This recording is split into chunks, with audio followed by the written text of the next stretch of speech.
is amazing. This is really amazing. Oh, thank you. So sweet. Can you guys hear me okay? If I walk away from this, you guys can hear me? This is good? Can you hear me from here? Or is it better if I'm closer to this? Can you guys hear me? No, you can't. Okay. Somebody in the back. Can you hear me now? Ish? You're okay? You can hear me or no? Hello? You're okay? Okay, good. Great. Awesome. Foremost, thank you guys so much. This is actually my first time in Minnesota, and I mean, what a beautiful welcome it is. I will not forget this place soon. It has been a very interesting couple of weeks, and thank you. That was the greatest intro, by the way. Apparently, the way I think is extremely controversial. I mean, this was a 7-word tweet, and it is 9 syllables, and it completely broke the internet. So I just wanted to tell you guys, there have been a lot of articles about me. I'm sure you've seen them. I'm reading every day to find out more and more about myself. This morning I found out that I was the consigliere of like a mob boss, which was interesting in the Daily Beast. I read yesterday that I was alt-right adjacent, and I don't know exactly where that is on the map. I don't even know what alt-right even is, so alt-right adjacent just sounds like geometrical. I have read that I am a KKK sympathizer, which is really interesting. And I have read that I am a white supremacist, which is fascinating. It's amazing. So I now have myself on Google Alerts because I really would like to know more about myself, and the journalists seem to be out to get me, and they are just really piling it on. So what is the truth about the way Candace Owens thinks? What is my story? Nobody has, of course, none of these journalists reached out for comments because these are no longer journalists. These are hitmen. Their job is to, when they see something catching fire, is to make sure that they kill it before anybody else gets the idea that this person might be telling the truth. I've also, by the way, my favorite thing was reading that I was a rich girl from Connecticut. If I am rich, please let my parents know. That would be a very interesting versus the way that I actually grew up. So the truth is that, yes, I was raised in Connecticut. I was raised in Stamford, Connecticut. And my family is most of my family wasn't on welfare. They currently are on welfare. I come from a background where I grew up seeing my uncles in prison, and I grew up with a broken family, a very typical, I would say, Black American story. So they are trying to silence that because on paper, the way that they built me and the way that the things that I have lived through, I should be a Democrat. And I am not a Democrat.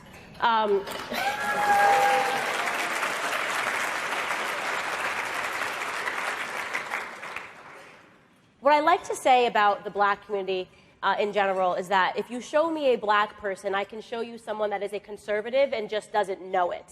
The truth is that there's been a system built to make us think that we're liberals and Democrats, and I certainly fell victim to it myself my entire life. I thought that I must be a liberal and I must be a Democrat because that's what I learned growing up. And there are really 3 verticals that I've been able to define which contribute to this mentality. The first vertical is your family, where you think about where you get your ideas from. It is, of course, your family. They are the first people that are telling you, mom and dad are saying yes or no, this is good, this is bad, sit down, don't jump up on the table. But what the left has done is that they've broken down the Black family, okay? They did this in the 1960s via President LBJ and his Great Society Act. They created the welfare system, the welfare programs, which, if you guys don't know this, incentivize Black women not to marry the father of their children. The government says, I will give you a bigger check if you don't marry him, which is quite interesting. So over time, if you guys didn't know this as well, the single motherhood rate in the Black community has jumped 72% since the 1960s, which is abhorrent. It's terrifying to think that the majority, and all of my cousins, grow up without their fathers in the home.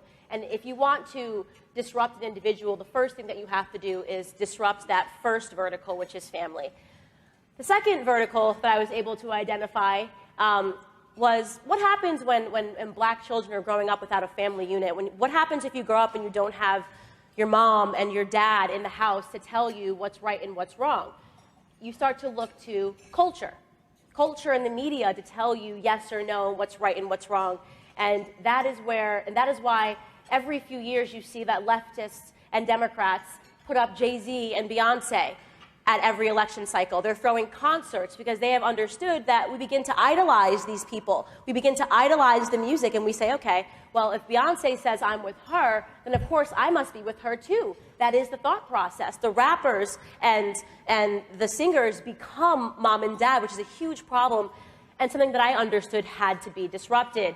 If you guys want to know why a 7-word tweet broke the internet, it's because culture and politics are not supposed to mix in this way, especially when we're talking about with conservative ideas. The third vertical is, of course, education. Mom and dad send you to school, and you spend most of your time with your teachers. And I just was talking to this table over here, who was telling me that, you know, as conservatives in high school, they're getting into a lot of trouble. They're not allowed to have these ideas because, as we know, the Democrats have pretty much locked down the education system. And I see this every single day at Turning Point USA. And for those of you guys that don't know this, what is going on right now at college campuses, starting in high school, it's scary. It's not normal. I thought that Charlie was being dramatic when he said, I have to start these Turning Point chapters to get conservative ideas on campus, because when I was in school, we didn't have people that were this violent. They're willing to be violent if you don't agree with their ideas. They're willing to be violent if you don't think that there are 3,000 genders that you can choose from every single day. I went to Colorado State University a couple of weeks ago, and I was sitting in a chair with some Turning Point members who had just gone through a cycle of having a student group that was called Students Against White Supremacy announce in front of the entire school with the president of the school there that they were white supremacists. These students advocate for capitalism. Okay, that is now the definition of white supremacy. So I said, well, let me go on campus and sit in a chair and ask people to come up to me, sort of Steven Crowder style, and change my mind. And I simply sat in the chair, and behind me it said, socialism sucks, capitalism is cool, and you wouldn't believe what happened. I mean, I had girls that were coming into my face shouting at me.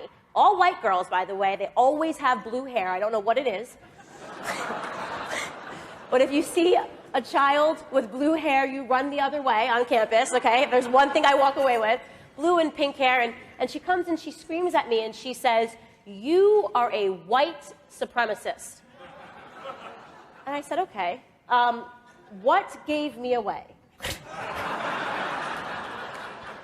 And she says, well, you're sitting here selling this jargon, and of course she's cursing and she's saying, and I said, what jargon am I selling? And she says, capitalism, that is white supremacy. That's a really scary place to be when capitalism and free markets are being considered white supremacy on campus, not only because she's saying it, but because she has professors that are backing her up. These students actually believe that socialism is the answer. They can't tell you why there are people fleeing from Venezuela to get to America. It makes absolutely no sense, but this is what you're sending your children to when you send them to these universities, is that there are children that have the right and the freedom to yell at them, to physically accost them in some circumstances, because they think that they should have the right to build businesses on their own. And when I understood this, my aha moment, people say, Candace, what turned you into conservatism? I always say that I wasn't exactly a liberal. I never had blue hair, okay? I never had pink hair. I was never shouting at people that talked about capitalism. But I did believe that because I was black, I must be a Democrat growing up. And I wasn't really paying attention to politics, which I think is the #1 problem facing the black community, is that when you're able to burden any group of individuals with so many problems, okay, when you're a single mother, the last thing you care about is politics. You don't really correlate the fact that all of the issues that you're having as a single mother can be related to political policies. You're just thinking, how am I going to feed all of these mouths in my home? So I looked up while Donald Trump was running for the president of the United States, and when he came down the escalator, I said in my head, as a sleepy liberal, as I like to refer to myself, oh no, this guy cannot be the president of the United States. There's absolutely no way. But that was it. I said no, I didn't really want to be president. And then what happened afterwards was amazing because while I didn't think that he should be the president of the United States, the next day, all of a sudden, this guy who everybody loved was being called literally Hitler. You know, a KKK sympathizer, a racist, a sexist, a misogynist. At one point, they called him a rapist. I mean, they threw everything at him. And I said, wait a second, this isn't right. Perhaps racism is being used as a theme to turn black people into single-issue voters. Every single day on the television, we saw Black Lives Matter protesters. By the way, has anybody seen Black Lives Matter on CNN since the election ended? I haven't. I can't find them because guess what? Once the election is over, they no longer need to use black people like mules to bring them votes. And that's exactly what's going on.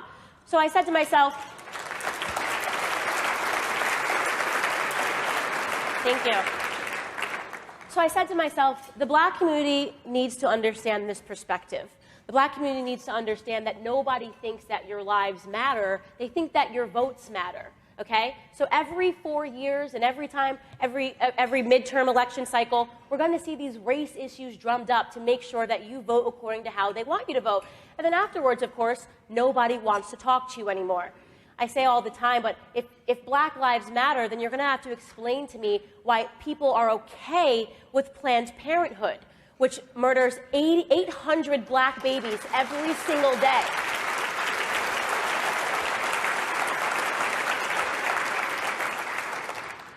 So I quit my job. I don't advise everyone to do this instantly. And I said, I'm going to start making videos on YouTube. And I called some people close to me, and they said, Candace, you're crazy. You know, you have this nice job, you work in private equity, why would you do this? But I felt this passion burning in my heart. I said everything that I turned on, it was just black people pretending that this narrative was real. We had people like Jay-Z and Beyonce, Jay-Z who has made his money off of the black struggle, endorsing Hillary Clinton, who is married to a former president who put more black men in prison than any president in the history of the United States. President Bill Clinton did that. How is it possible? So I quit my job and I make a video, and it goes kind of viral. It was called, many you guys may have seen it, was called Mom, Dad, I'm a Conservative. And I didn't really say anything in the video other than I'm a conservative. And it was sort of a satirical stab how it's harder to come out as a conservative than it is to come out as gay or a lesbian in this society, which is a little crazy. Being a conservative is a little bit like being gay in the 80s. And the reaction was exactly what I would expect. I was called an Uncle Tom, I was called a coon, I was called a bedwench, which I didn't even know what that meant. I had to actually look it up because it sounded a little comfortable, if I'm being completely honest. And then I looked it up and I said, oh no, that is not nice. That is the slave that sleeps with the master. And I said, wow, I better keep going here. My third video that I made was after Donald Trump won and the Charlottesville attacks happened, and my cousin was sitting in my living room and she turned on CNN, and CNN, quite literally, when this was going on, was trying to play the game where they were trying to say to everybody, well, because you didn't listen to us, because we told you that you should not elect Donald Trump, we're going to show you that everything that we said about him is real. So Charlottesville happens, and CNN is trying to sell to me as a black woman that the KKK is alive and well. And I said, okay, all right, that's about enough. I think this is getting a little ridiculous. So I stopped with the skits, and I opened my laptop, and I ranted for 4 minutes about how ridiculous it is that they were trying to make me believe that I live in the 1940s, that I can't walk out my door because somebody in a white hood on a horseback is going to come up to me and try to shoot into my living room. And I was insulted. I mean, I was angry and I was frustrated, but I was also insulted because I was raised by my grandfather, and the KKK was real. Okay, the KKK was real when my grandfather was growing up in Fayetteville, North Carolina. The KKK was actually a threat then. So to use the KKK to sort of spin this narrative is actually insulting to black people that lived through that time. To pretend, I'm sitting here on my MacBook laptop, I've got an Instagram account, I couldn't be more privileged. As a black American, as an American period, we couldn't be living in a more privileged time. And yet CNN is trying to sell me my own oppression. So I shoot this video and I basically say, am I the only person that, relies on their own experience to dictate what might be going on in the world? Am I the only person that can get up in the morning and go to Starbucks and a white person makes me my latte and they say, have a nice day. And then I go to the gym and I've got a Spanish guy who hands me my towel and he says, have a nice day. I'm living in a pretty okay place until I turn on CNN, right?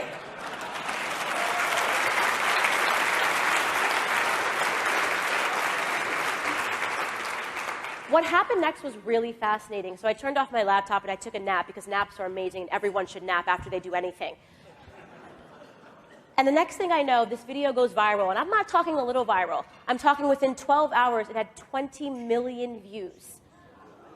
Within the next week, it had 80 million views. And these views were not just in America. This video was dubbed in Portuguese. This video was dubbed in Spanish. And this video was dubbed in French. And it startled me.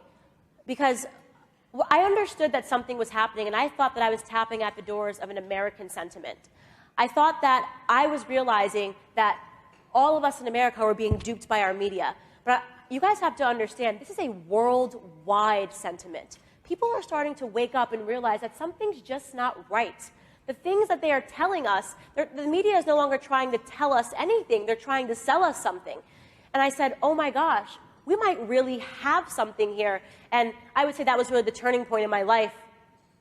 I was then invited, this was in October, I was then invited to do the Rubin Report. Do you guys know who Dave Rubin is? Some of you guys do? And we do this long form interview, and I sort of say to him, like, look, I don't really know if I would say that I'm a Republican, but yeah, my ideas are conservative, and I'm comfortable talking about that. At the end of the interview, he says, he does this thing where he does questions and answers, and people can write online and they can live ask me questions. And they said, Candace, who are you a fan of? Who do you idolize? And I say, and I wish I had the clip here, because this is dated October. Actually, August is when we shot it. I said, the only person that I like, and I wouldn't even say that I'm a fan, is Kanye West. And he says, Kanye West? Why would you say Kanye West? And I said, well, if you listen to his music, if there's one thing I can tell you about Kanye West, is that he says that you're never a fan of Kanye West, you're a fan of yourself. It means that you believe in yourself. If you ever look to Kanye West and say, I'm a fan of his, you believe that you can do something great in the world if you're a fan of Kanye West. And I said, in all of his music, all he ever advocates for is individualism. He wants people to understand that you don't assign yourself to the collective, be an individual. And Dave sort of looks at me like I'm crazy, and he says, all right, Kanye West. And as we know, fast forward 7 months later, and this amazing thing that was never supposed to happen happens. Kanye West, and I can tell you where I was. I was laying in bed napping. Everybody should nap, by the way. Napping is excellent. And I get a text message from somebody in London, and it's a screenshot of a tweet, and it's from Kanye West, and it says, I love the way Candace Owens thinks. So I think the guy's pranking me because it's like the one person that I've said something about and I don't understand, but I instantly get this like surge of electricity, and I try to get to Twitter to check to see if it's real, and my hands are shaking. I can't get to the Twitter account because my hands are shaking. And I go and I check Kanye's account, and there it is. It actually says, I love the way Candace Owens thinks. So I did the next best thing to napping. I cried hysterically.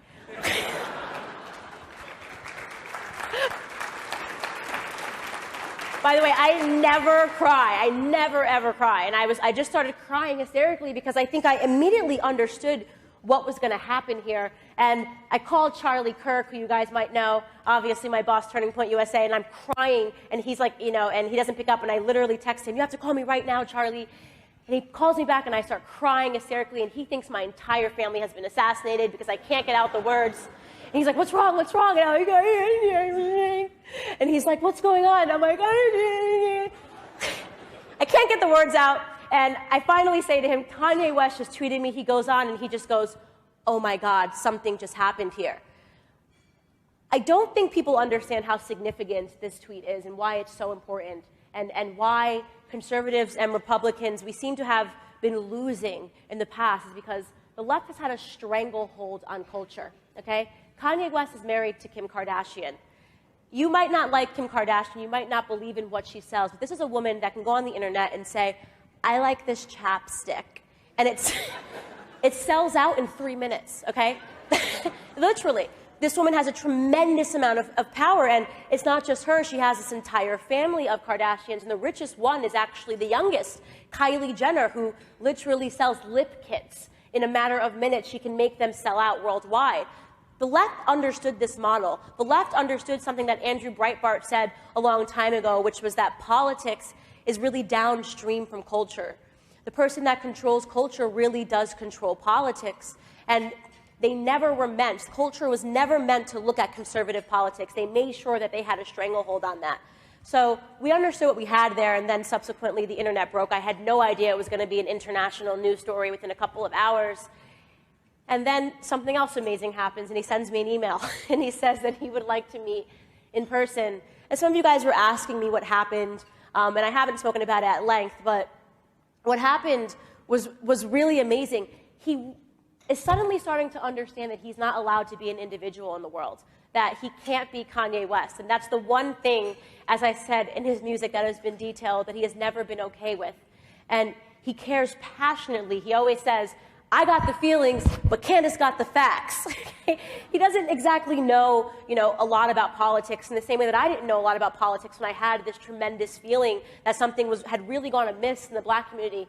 But he does understand that because he sent this tweet, within a couple of hours, they were running headlines saying that he needed to be hospitalized for a mental disorder, which is really crazy, that they were willing to say that he was having a bipolar episode, which is what some people were running because he wrote, I love the way Candace Owens thinks. He didn't even specify what he likes about what I think. I think a lot of things. If you follow my Twitter feed, I think Chick-fil-A should sell their chicken sandwiches beyond noon. And their chicken biscuits, he didn't even have to specify what it was that he enjoyed about what I thought. And they were willing to condemn him to a hospital ward. What does that really say about the culture of the left? What does that really say? And it's what I've been saying all along, is that you are not allowed to be an individual. You are not allowed to think your own thoughts, especially if you are a black American. Especially if you are a black American, because 93% of us have been voting for a party that has destroyed our communities, that actively seeks to destroy our communities.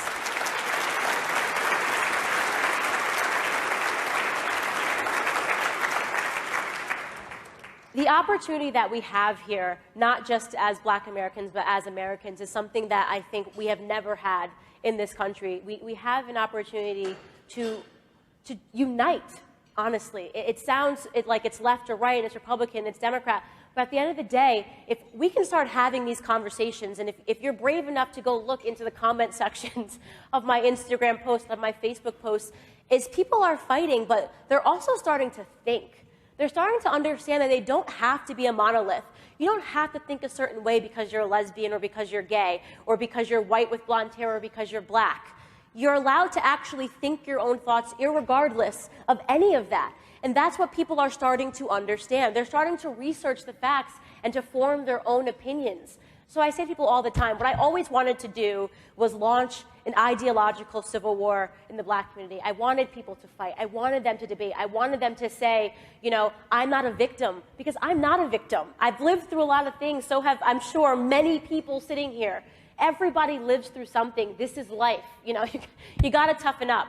And when people are able to strap you to the existence of being a victim, when people sell you that being a victim is a brand that is cool, they can control you. And that's what we see happening in so many different communities. You can be gay and not be a victim. You can be black and not be a victim. What we're seeing spreading like wildfire is a victor mentality. The idea that you can overcome anything that you've lived through, that you can overcome what I've lived through, that I can overcome being in a small apartment with my siblings that had roaches, visiting my uncles in prison, living through what was classified as a hate crime when I was in high school. I can overcome all of that and stand on this stage in front of 550 people and talk about all the things that I want to accomplish, to give up my past because I believe in my future.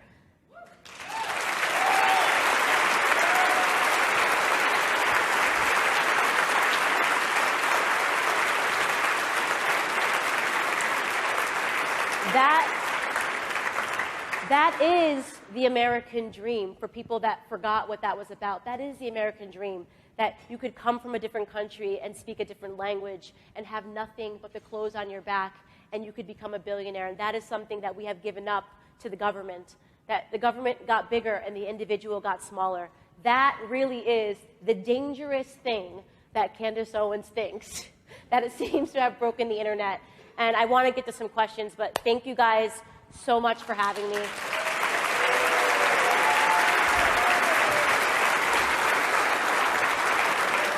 Do you want to pass this? Thank you so much. Yeah, you can stay up here. Okay, cool. Thank you, guys.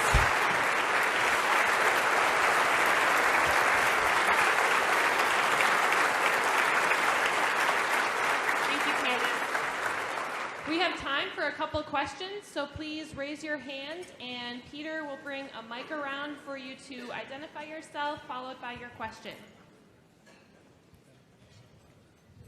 Hi, I'm Grace Clausen. I go to Providence Academy, and I'm looking to start a conservative social media platform in the future. What advice do you have to me and to anyone else trying to do something similar? To start a conservative platform.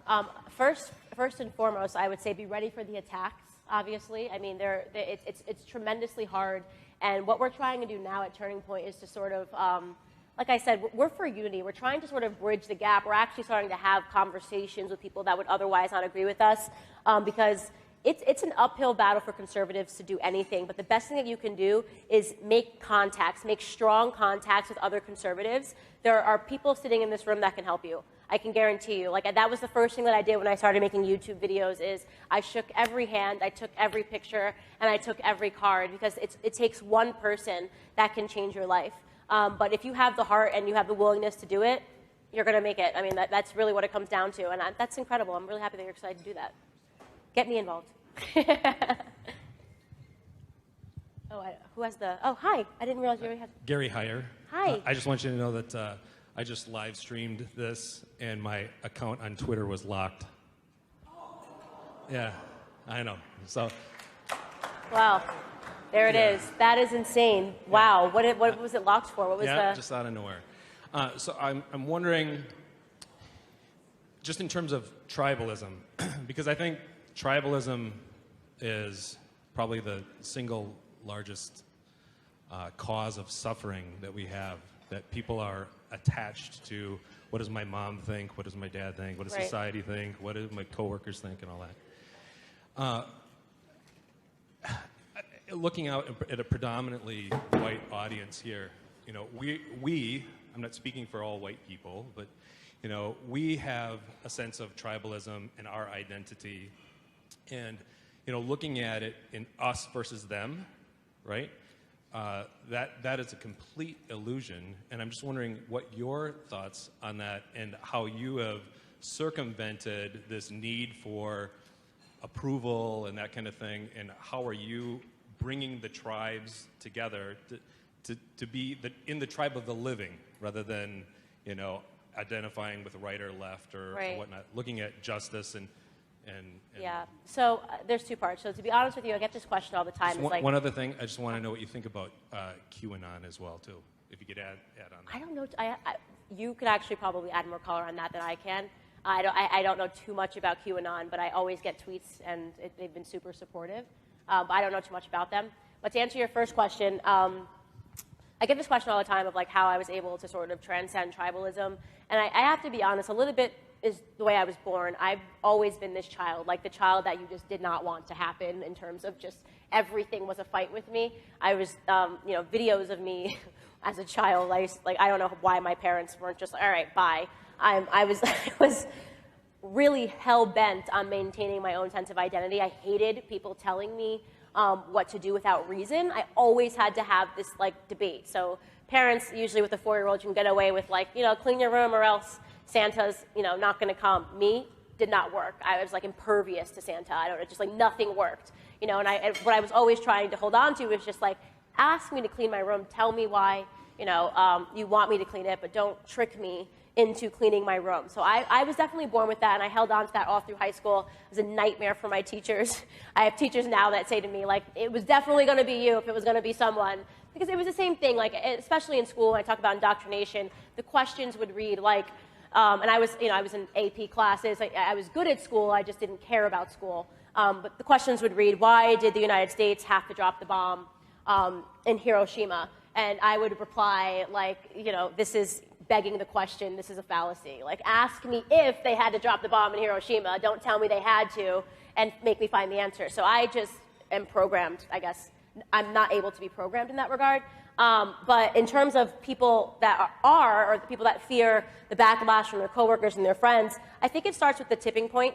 Now that I exist, it sort of makes it okay for everybody else, right? So if you see, and that sort of is like the effect that we're seeing happen, the domino effect. We're seeing all these people that are jumping up on YouTube and saying, like, you know what, I haven't really agreed to all of this, and now I feel like I can have a voice because, you know, Candace has done it, or Brandon Tatum has done it, or, you know, there's young CJ Pearson is doing it. So it does, what we're selling here is individualism, and I think because I'm doing it, everyone else feels like it's okay, and that's like the greatest feeling in the entire world, to know that that's what we're inspiring. But yeah, I was a terrible child, really.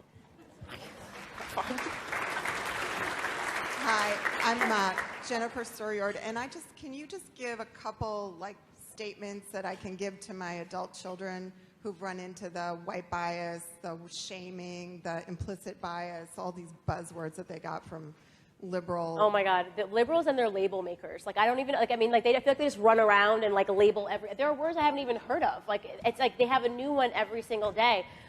So one thing that I've gotten, which has been really positive feedback, is when they share my videos, it kind of shatters white liberal world. Because what I always say to them is, like, when you use these words, what I don't like about that is you're assuming I'm a victim. I'm not your victim, okay? So if I'm a victim, allow me to say that, but there's something that's very, it's very pandering when somebody tells me, like, when I have these white students on campus who scream at me and tell me that, you know, I had one girl say to me, what would your sister Angela Davis think? And I was like, I don't have a sister named Angela Davis. I literally thought she was talking about, like, my sisters, you know? I have a sister named Ashley. I have no sister named Angela that I know about.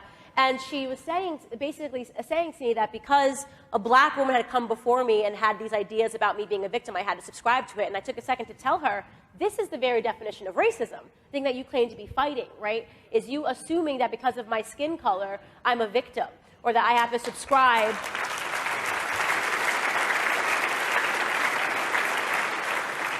So that's, I mean, I think that's the greatest gift you can tell them, is start sharing with them the black people that are actually offended by that mentality, and I'm definitely one of them. Thank you. Hi. Hi, my name is Mr. Fisher, Brent Fisher. I'm a teacher at Liberty Classical Academy. Thanks for coming. I know you've been busy doing the news circuit, so it means a lot that you're here. Just one question I think we're all wondering. Have you had any further correspondence with Kanye? And if you could comment on the TMZ interview and people saying that was a total meltdown. Right. I know you commented on that briefly, but if there's any hope that he might be able to, you know, crack open a Thomas Sowell book or research something which would be helpful for culture. So no, Kanye is not a politician. He's not, like, you know, here's what I can tell you is, so the TMZ interview was, he has been trying to help, like, be the fuel to my rocket ship, if that makes sense. Right? He wanted to crack open this conversation, so people started talking about this, which is all they can talk about right now is Kanye West, because he wasn't supposed to be saying that. But he's tremendously interested in philosophy. He's following Jordan Peterson and you know, all of these other thinkers and doers, you know, Charlie Kirk. Yes, I have had more correspondences with him, and yes, I can confirm to you that this is just the beginning. It's going to get a lot bigger, and they think that they are silencing him by running all these articles, but they are just going to make his voice even louder.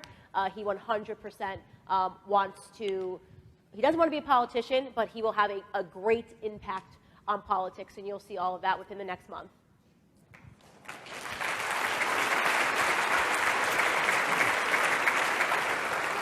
Hi. Hey, Candace, how you doing? I'm a Good. big fan of yours.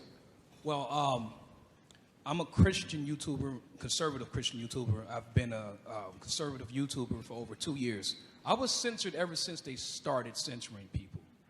And I just want to say it is a great privilege and honor just to have you here. Thank you. And so I'm Tori Slater, but I'm also known as Christian Deron. And I just want to just tell you, just to be here in this microcosm of insanity, living here in Minnesota, I'm going to tell you, I'm mentally vexed all the time. So, Candace, my question is for you, since from one YouTuber to another YouTuber, I'm just wondering, after this, do you have 10 minutes for an interview for my channel? Oh, today? Yes. Yeah, yes, I can do that today, yes. I will do it.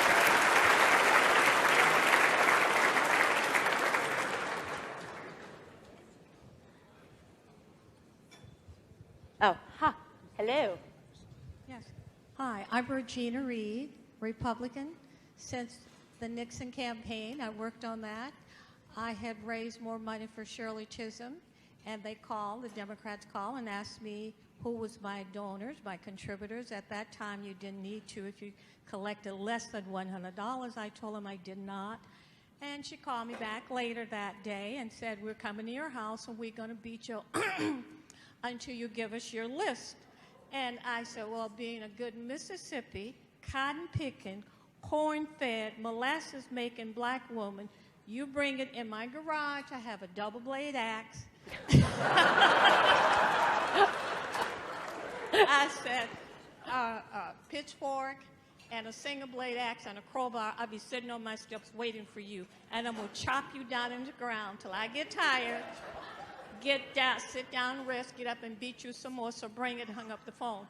Called my friend, and she said, we're going to become, my family never gave up Republican Party in Louisiana. And she said, I know your folks in Mississippi had not. So she took me to the Nixon headquarters, and I worked there, and I ended up attending the inaugural and had the pleasure of meeting. Someone introduced me to the president and his wife on the dance floor, and it was really nice. And listen, tell them they want Angie. I'll take you as my daughter, my granddaughter, whatever. I've been here since the beginning of time. So sweet. God bless you. Sound like my grandfather. That's what my grandfather always says. He lives down in Fayetteville, North Carolina, and he always says, anybody messes with my grandbaby? Like, he's got all the same stuff in his shed, so. Hi, my name is Coffee Monska, and I'm a conservative. And I encourage you, as Candace said, to meet each other. I met a friend here who's also an attorney, and we started a conservative group together from meeting at one of these American Experiment events. But my question is I struggle with courage to speak up because I'm so afraid of violence. I would go to some liberal events to speak up, these cop events, and my kids would say, be careful walking to your car, Mom, because they're so afraid of the liberals also, from what they see on TV. But, sorry, now I'm forgetting my, my question is, the thing that people say most to me is, well, if you have these views, that means you don't think racism exists. You don't think it even happens. You're a denier. You're a Holocaust denier. You're a racism denier. So how do you get the same kind of comments, and what is your reply? Well, I usually laugh. I just think it's ridiculous. The slope is so slippery. Like I said to you, they have me now as an Italian mob boss, which kind of cool. I hope I get the Al Pacino treatment when everything is said and done. But listen, what I always say is, does racism exist? Yes. It's always existed, and it's never going to be defeated. There's always going to be someone that hates somebody. This is just a form. This is just this is what happens because we are human beings. Human beings love and human beings hate for silly reasons. So what I always do tell them is that racism is no longer a problem, right, that is stopping me from being anything that I want to be in society. There is no law preventing me as a black woman from doing the same thing that's stopping him as being a white man. There doesn't exist. And if they ask them to point to it. I'm happy to add my voice and say, yes, we are being systematically oppressed. They can point to me, to the law that is preventing me from being successful. And so what they're able to do, the left, is chain people to this idea, A, that society is perfectible. It isn't. I hate to spoil, there are people that are always going to hate white people. There are people that are always going to hate black people. There are people that are always going to hate Uber drivers. I mean, this is just human beings, right? But that is what you should definitely challenge them to have the dialogue and the conversation and say, okay, if you're telling me that, racism is something that I should be concerned with every single day, can you tell me how it's preventing me from being great in my life? And if they can't answer that, they should probably get out of your way. That's my opinion.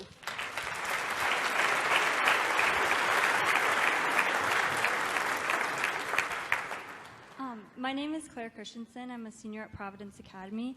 I was wondering if you could give any advice to debating with people who fundamentally disagree with you. Yeah. Because I think a lot of this controversy isn't really going anywhere because people aren't willing to listen or accept that maybe their opinion isn't correct. Right.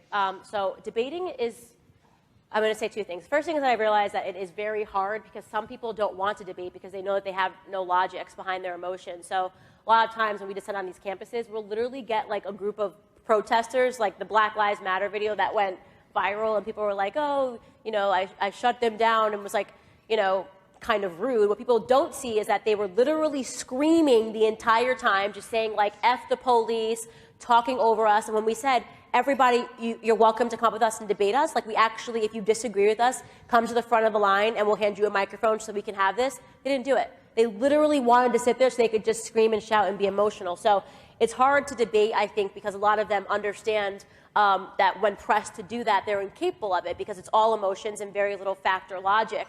But for people that are actually willing to have the dialogue, you'll usually hit some common ground because they're willing to have the conversation. The best thing to do is not to debate them, but allow them to debate themselves. So the number one strategy that Charlie Kirk gave me was ask them questions. They ask a question, let them keep walking themselves forward. So I had a girl get up and she said, you know, I think, you know, Milo Yiannopoulos is a white supremacist. And I said, oh, okay, what is the definition of white supremacy? She stopped. Well, okay, because Milo, I mean, tons of things that I disagree with that he does and has said, but the idea that he's a white supremacist, he's married to a black man. It's like, I mean, it's really a little ludicrous to call someone who's married to a black man a white supremacist. And she couldn't do it. So I just kept asking her questions, and in the end, she wanted to stop because she couldn't answer her own questions. So the best debate strategy is to ask them to sort of explain themselves, and they always fall into a trap because there's very little logic there. You're welcome.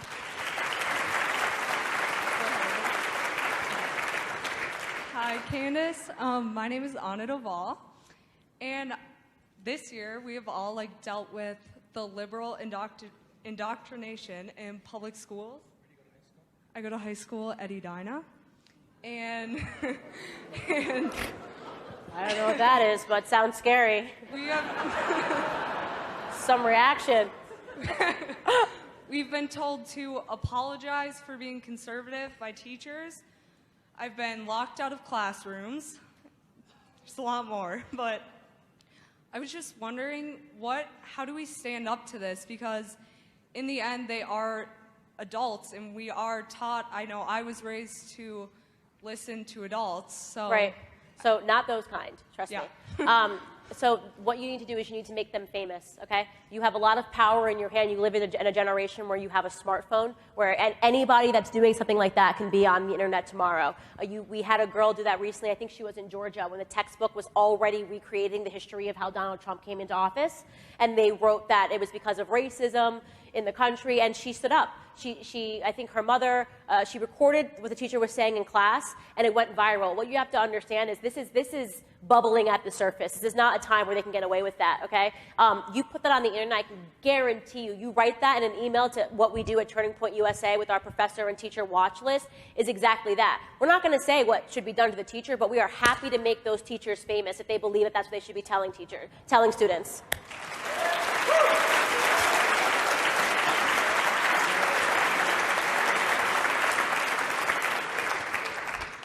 Hi, my name is Will Knopic. I go to Edina High School as well. Ooh. I was wondering if I could get your opinion on Scott Adams and his thoughts. Oh, so this is funny because did you see that Kanye retweeted that video? I thought it was brilliant. Very, very brilliant. So for those of you guys that don't follow Scott Adams, I actually wasn't following him, and he sort of, he pretty much said what I'm saying up here, that Kanye West ripped a hole in reality because he was describing on a little whiteboard that, Candace Owens is supposed to be over here, and Kanye West being a part of culture is supposed to be over here, and that him tweeting those 7 words ripped a hole in reality, and that what we're going to see is pretty much a tremendous earthquake in these next coming months and leading up to 2020 and beyond. So I don't know all of his thoughts, so I'm not going to sit up here and say that I co-signed to everything because for all, that's how they get you. So this means that you agree with all of this, but in his assessment of why what Kanye West did was so significant, I 100% agree with him. He was spot on. It was a really smart analysis. Oh, I love Jordan. He asked me my thoughts on the Jordan Peterson phenomenon. It's phenomenal that Jordan Peterson became famous for saying, sit up straight, brush your teeth, take a shower. Like, literally, Jordan Peterson wrote a book called 12 Rules of Success, and you would think this was common sense, right? But it became like an international bestseller because somehow the left has created this idea that everything needs to be protested. Like the idea of showering and brushing your teeth is oppression. Seriously, I've met people that say that. It's like, why should I have to brush my teeth? Why should I have to shower? And this is how the blue hair phenomenon started. I'm convinced. Okay? Love Jordan Peterson. I'll be doing his show. I was supposed to do it this week, but I've kind of been drinking out of a fire hose. But I'll be doing his YouTube show in a couple of weeks. He's phenomenal, a really smart guy. My name is Elfrida Baldwin. Thank you. You're a breath of fresh air. Thank you. You give somebody who's in the 7th inning of life courage and hope. Oh, thank you. That's so sweet. So I saw your interview with David Rubin, and I loved it until you said you liked Kanye. And then I'm like, ah! But you know, I've decided I'm going to listen to the message fully and not reject people because there's a part of what they say I don't like. Right. But as much as I know Kanye can maybe pull in younger people, there are some older people, Thomas Sowell and Walter Williams. I love him. Love him. They have wandered in the conservative wilderness. Right.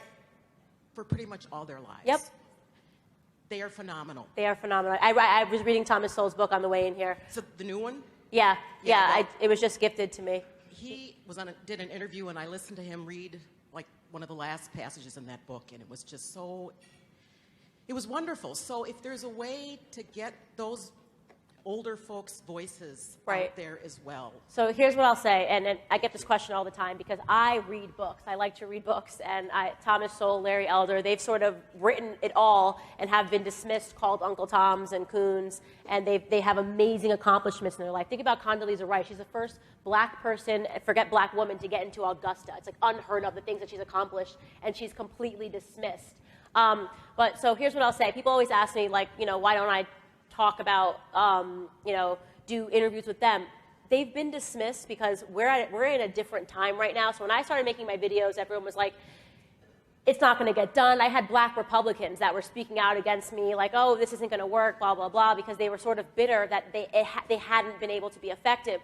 Well, one thing that you can't discount is the times that we're in. Okay, people don't have an attention span to watch a Thomas. It's sad. It's ridiculous. They don't have the attention span to read. Like, it's literally gold. What he writes is gold. Everyone should be forced to read it as a part of their curriculum, but they don't. So how do I get what I've learned from them and deliver it to the masses? This is why I started on YouTube. This is why I made my videos always under 4 minutes with jump cuts, because I wanted to say the same thing that they're saying, but in a different voice so that they actually heard my message, and it's been successful. So where I get my ideas, I always say, I am not the inventor of these ideas. Please, let me tell you. And my heart goes out to these people. I just did Larry Elder's radio show the other day. I mean, the treatment that he has gotten for telling the truth, you know, being bold enough to tell the truth hasn't been fair, but their message has fallen on deaf ears because many times it's not the message, it's the person delivering the message that people will listen to, right? So I am hoping that we get to a point where, because I've kind of opened the window here, that people will start to see where my ideas come from. And the truth is, I mean, Thomas Sowell, Walter Williams, they're legends. I mean, it's unbelievable what they've been able to do. But I appreciate your comment. I hope that explains why I do things a little differently, because kids don't have an attention span and they take too many naps. Hi, Candace. First, I want to say I love you. Thank you. And I'm a senior citizen, and I've been praying for decades for someone like you. That's so sweet.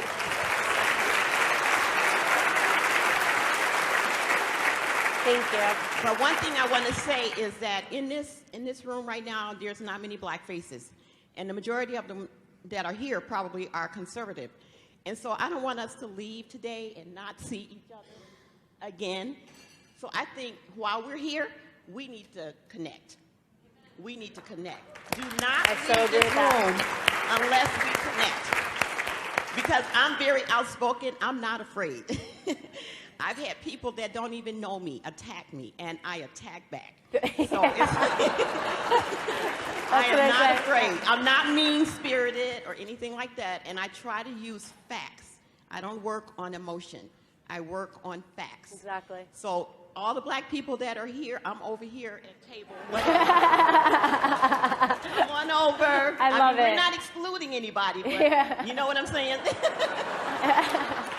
So sweet. I love it.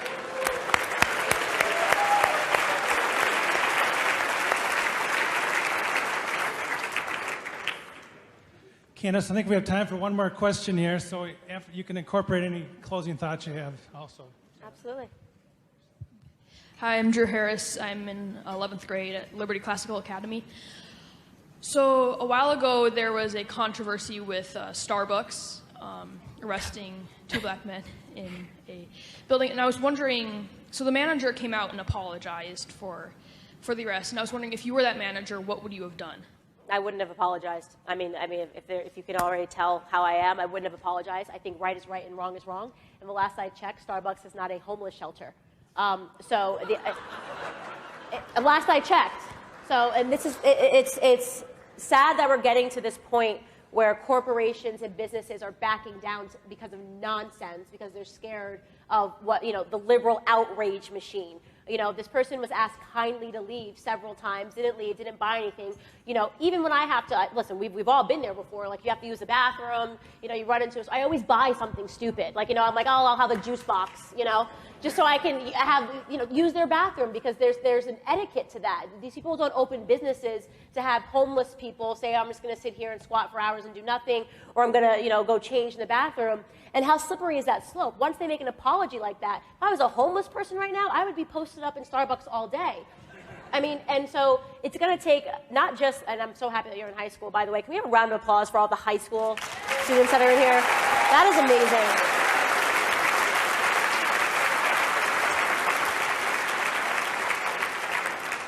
But it isn't just the black community that needs new leaders. We need stronger business leaders to set the tone for what is acceptable behavior and what is not acceptable behavior across the board, okay? They should not have gotten an apology. They should have gotten no exposure. They shouldn't have been on CNN acting like they were victims of oppression. These were people, regardless of their skin color, that acted badly and had to deal with the consequences after. So no, I would not have apologized to them whatsoever. Another big round of applause for Candace Owens. Thank you guys so much for having me. Thank you. So sweet. So sweet. So sweet. I'll get down this way.